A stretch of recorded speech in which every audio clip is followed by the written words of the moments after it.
भैया एक बार फिर पाकिस्तान घुटनों पर आ गया है। हमेशा की तरह जैसे घुटनों पर आता है एक बार फिर आ गया है और थूक कर चाट लिया है। हम लोग तो शुरू से ही कर रहे थे कि ये थूक कर चाटेगा। पाकिस्तान ऐसी जाहिल कौम है जो बिना चाटे नहीं रह सकता है। वो अलग बात है कि इस बार कुछ ज्यादा ही चाट लिया क्योंकि इनकी चाटने की आदत है।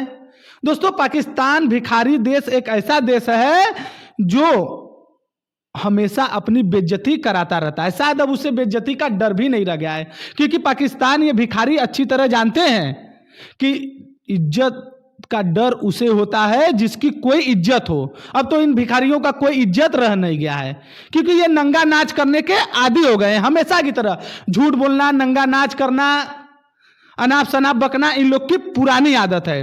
दोस्तों देखिए, बाइकआउट खुद किए और खुद खेलने को तैयार हो गए। शायद ये बाइकआउट नहीं किए थे, ये इन्होंने भीख मांगने का नया तरीका ढूंढा था कि हमें भारत से भीख कैसे लेना है, क्योंकि दोस्तों इन भिखारियों का शुरू का आदत है। वैसे तो बाइकआउट किए, लेकिन जब इनको पता चला कि नहीं भैया, बाइकआउट करने पर हमारा हाथ में जो कटोरा है वो भी छीन जाएगा, तो इन्होंने फिर मैच खेलने को राजी हो गए। क्योंकि दोस्तों जानते हैं कि अगर भारत से मैच 15 फरवरी को नहीं खेले तो पाकिस्तान रोड पर आ जाएगा, इनकी क्रिकेट खत्म हो जाएगी। तो दोस्तों फाइनली अब क्लियर हो चुका है कि 15 फरवरी को भारत पाकिस्तान का मैच होगा। लेकिन दोस्तों पाकिस्तान ने मैच खेलने के 3 शर्त रखी हैं। मतलब सीधा सीधा साफ है कि पाकिस्तान भीख मांगने का नया तरीका ढूंढ लिया है। दोस्तों पहले मैं बता दूं कि यह भिखारिस्तान क्या 3 शर्तें भारत के सामने रखे हुए हैं। दोस्तों पहला शर्त जो है कि आईसीसी के प्रतियोगिता में राजस्व का ज्यादा हिस्सा इनको चाहिए। दूसरा शर्त दोस्तों है कि बाइलेटरल सीरीज की बहाली हो, जो राजनीति के कारण कई सालों से नहीं हो रहा है। वही दोस्तों तीसरा हिस्सा जो है, परंपरा के अनुसार भारत हैंडशेक करे पाकिस्तानियों के साथ। दोस्तों जरा सोचिए, ये भीख मांगने का नया तरीका हुआ कि नहीं हुआ। मतलब हम बाइकआउट कर रहे हैं लेकिन आपसे खेलेंगे भी, दोपक्षी मैच खेलेंगे। मतलब ये तरीका क्या हुआ?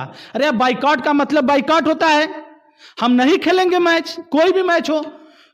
लेकिन दोस्तों ये तो भीख मांगने का नया तरीका हो गया। मतलब ये सीधा सीधा जानते हैं कि भारत पाकिस्तान से अगर मैच होगा तो ये नून रोटी और दाल रोटी खाते हैं वो सीधे बिरयानी में बदल जाएगा। मतलब भारत पाकिस्तान का मैच होगा, इनकी अच्छी कमाई होगी।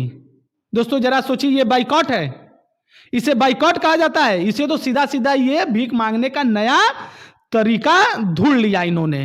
दोस्तों हमको तो डर इस बात का था, तो कहीं ये लोग ये ना कह दे कि भैया ईशान किशन, अभिषेक शर्मा, सूर्य कुमार यादव 15 फरवरी वाला मैच नहीं खेलेंगे, तब हम लोग खेलेंगे। और हार का नाम बदलकर जीत रखिए। और तीसरा शर्त ये ना रख दे कहीं कि भैया हमको दोबारा बैटिंग चाहिए, क्योंकि इन लपड़ झंडिसियों की कोई इज्जत है नहीं, ये कुछ भी कर सकते हैं। इनको कहने में देर नहीं लगेगा क्योंकि ये भीख मांगने का नया नया तरीका ढूंढते हैं, भारत से बचते रहते हैं। नया तरीका ढूंढा ताकि 15 फरवरी को हार से बच जाएंगे अगर बाइकआउट हुआ। लेकिन दोस्तों थूक कर चाटने की आदत है, ये लोग बराबर थूक कर चाटते रहते हैं और आगे भी चाटते रहेंगे, क्योंकि दोस्तों ये भारत है। भारत के सामने इनको घुटनों पर आना ही होता है, चाहे वो जंग का मैदान हो चाहे क्रिकेट का मैदान। दोस्तों वही ट्रॉफी चोर मोहसिन नकवी का ही देख लीजिए। मैच के पहले कितने घमंड में चूर था कि मैं बीसीसीआई को घुटनों पर ला दूंगा, आईसीसी के घुटनों पर ला दूंगा। भैया जब डंडा पड़ा तो सीधे घुटनों पर तुम खुद आ गए, मैच खेलने के लिए राजी हो गए। भैया सीधे सीधे बात समझ लीजिए कि भैया गरीबी दे लेकिन गलत फहमी इंसान को न दे। वही हाल पाकिस्तान का है। इन भिखारियों की कोई औकात तो है नहीं, हाथ में कटोरा है लेकिन गलत फहमी पाले रहते हैं। तो दोस्तों 15 फरवरी को तैयार हो जाइए, एक बार फिर हाई वोल्टेज मैच देखने के लिए। भारत पाकिस्तान का मैच एक बार फिर रोमांच की सारे हदें पार होगी और भारत पाकिस्तान को एक बार फिर एशिया के कप की तरह ही रौंदेगा। जय हिंद, जय भारत।